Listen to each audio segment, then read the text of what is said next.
अस्सलाम वालेकुम जी दोस्तों, आप क्या जानते हैं कि दुनिया में सबसे ज़्यादा अमीर या कामयाब यहूदी लोग क्यों हैं? दुनिया की जितनी बड़ी बड़ी कंपनियां हैं, दुनिया के जितने बड़े बड़े ब्रांड हैं, वो सब यहूदियों के नाम पे क्यों हैं? किसी मुसलमान ने पूछा किसी यहूदी से कि आप तादाद में सबसे कम हैं, यानी कि 9.2 मिलियन यहूदी पूरी दुनिया में मौजूद हैं और मुसलमान उसके मुकाबले में 1 अरब 40 करोड़ के लगभग हैं। फिर भी तुम इतने कामयाब और इतने ताकतवर क्यों हो? तुम्हारी में कौम में कोई आदमी ऐसा नहीं है जो भीख मांगता हो। तो उस यहूदी ने जवाब दिया, कान खोल के दिमाग खोल के सुने उसने यहूदी ने क्या जवाब दिया।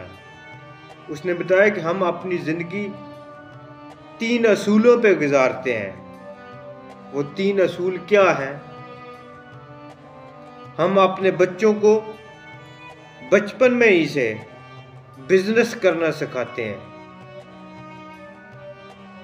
हम सारी ज़िंदगी तालीम हासिल करते रहते हैं। और तीसरा नंबर, हम आपस में भाईचारा कायम करके रहते हैं। तो उस यहूदी ने बोला कि आप जानते हैं कि हम इन्हें ये 3 बातें कहाँ से सीखी हैं? ये 3 असूल हमने कहाँ से सीखे हैं? तो अल्लाह अकबर, उस यहूदी ने जवाब दिया कि हमने ये 3 असूल आपके नबी हज़रत मोहम्मद मुस्तफ़ा सल्लल्लाहु अलैहि वसल्लम से सीखे हैं। आप जानते हैं ये 3 चीज़ें किससे सीखी हैं? हमने नबी पाक से सीखी हैं। अफसोस का मकाम है कि जो बातें हमें सीखनी चाहिए, जिन पे हम को अमल करना चाहिए, वो गैरों ने सीख ली हैं और उससे फ़ायदा हासिल कर रहे हैं। बात करने का मकसद ये है कि दूसरे लोग जो इन बातों को हासिल करके हमारे लिए नबी पाक ने की गई हैं, मगर इसके बावजूद हम उस पर अमल नहीं करते। हम दुनिया वालों को फॉलो करते हैं। कभी हमने कुरान खोला है, कभी हदीस पाक को खोला है। कुरान पाक को सिवाय सवाब की नीयत से पढ़ने के हमने कभी इसको तफसीर पढ़ी है, उसका तर्जमा पढ़ा है, हदीस पढ़ी है।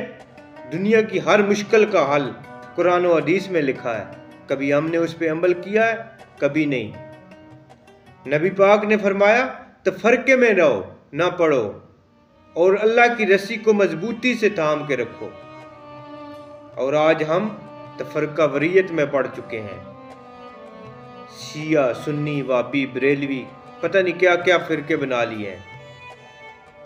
वो लोग वो सारी ज़िंदगी कुरान तालीम हासिल करते रहते हैं। हमने कभी कुरान खोला सिवाय सवाब की नीयत के अलावा से? कभी हमने उसके पढ़ा कि उसमें क्या लिखा हुआ है? हमारी कामयाबी का राज उसमें दफन है।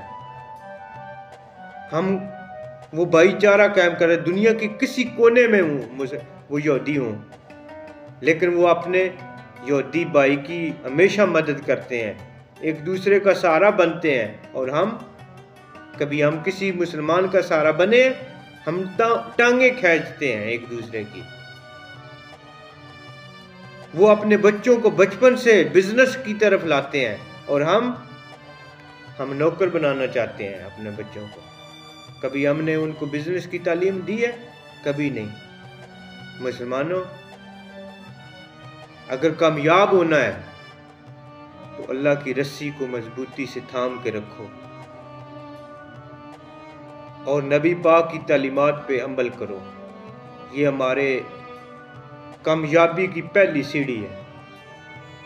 हम उनसे किसी तौर पे कम नहीं हैं यहूदियों से, मगर कुछ बातें जो हमें सीखनी चाहिए, जिन पे हमें उनको अमल पैरा होना चाहिए, उस पे हम नहीं हो रहे, वो अमल पैरा हो रहे हैं और कामयाबी उनके कदम चूम रही है। दुआ करते हैं अल्लाह पाक हमें अमल की तौफीक दे और हमें नबी पाक اور اللہ تعالیٰ کی تعلیمات پہ عمل کرنے کی توفیق عطا فرمائے۔ آمین ثم آمین۔